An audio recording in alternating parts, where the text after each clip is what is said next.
Just many things that even if any nation forgets its history, is condemned to be repeated. Thank you, Mr. Toastmaster, fellow Toastmasters, and guests. In 1979, there was a war between two neighborhood nations inside the Middle East, Iran and Iraq.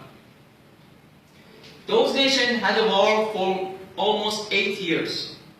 And during these 8 years, many people, many Muslims were actually slaughtered due to some stupid reasons. Both had a great army, both had tanks, but in fact, the major thing inside any war is aircraft. When you have very strong aircraft, on that time you're one step ahead from your opponent. So, happened. Iraq actually has the very large amount of oil sources, as well as Iran. But actually, the type of oil needed for jets was unique. On that time, Iran has some trades with the north country of Africa, Libya.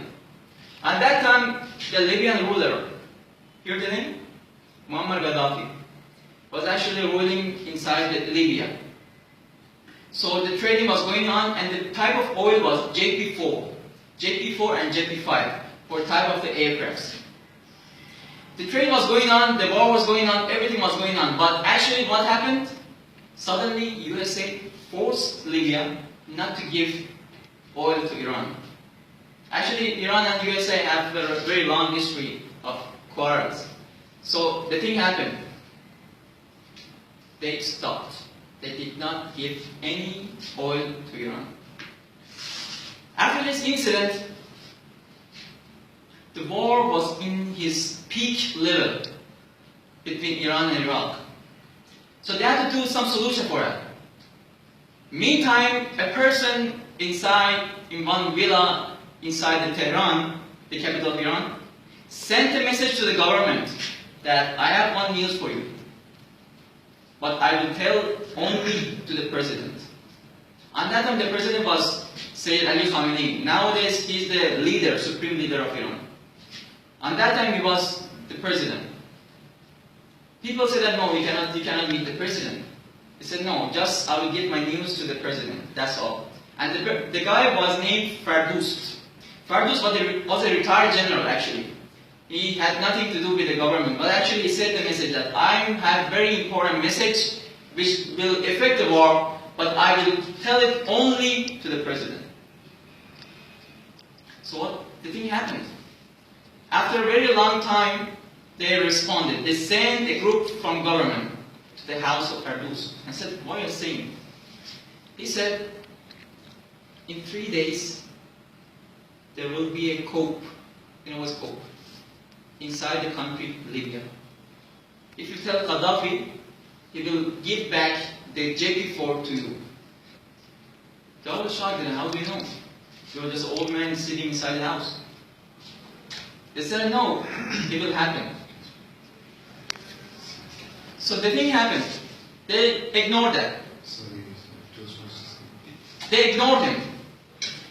In the second day, Fardoust again said that just 2 days is remaining. After 1 day, they sent a message to Gaddafi, and they told Gaddafi that after 2 days, there will be a coup inside your country. Be aware. Gaddafi laughed. He said, how can it be possible?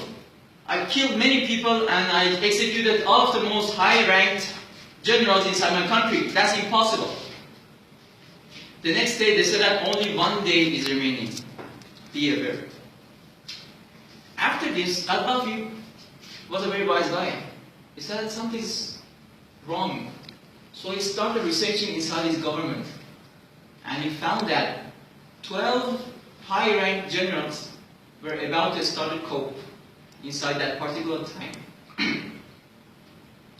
So the thing happened, he prevented and Libya stayed, then JP4, JP5 starts going to Iran again. After this incident, many years back, Fardus died. In his journal, he wrote the reason how he came to know about that coat inside his house from North Africa, Libya. He wrote that every day I sit in my balcony and I receive some amounts of newspapers. It was all time, there was no internet, something like that. They used to read newspapers. So from different newspapers, I'm putting it aside and comparing the newses, I came to know that in 3 days there would be coke inside Libya. Well, that little bit sounds too good to be true, to be here. But in fact, it's true. This is called the sixth sense, that you may call it, or the experience and the vision inside your profession. Fardus was a very experienced person in his own subject.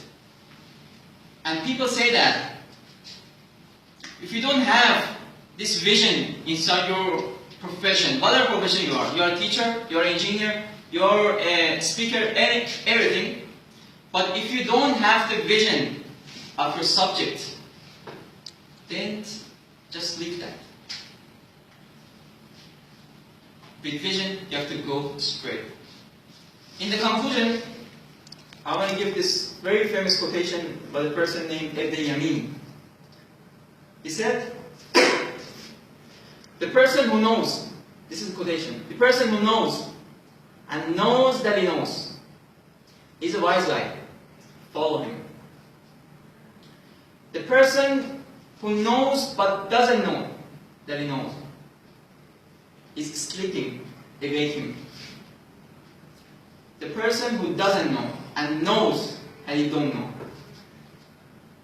is going to reach his level best. And at the end, the person who doesn't know and doesn't know that he don't know is an ignorant person. Avoid him. This is all.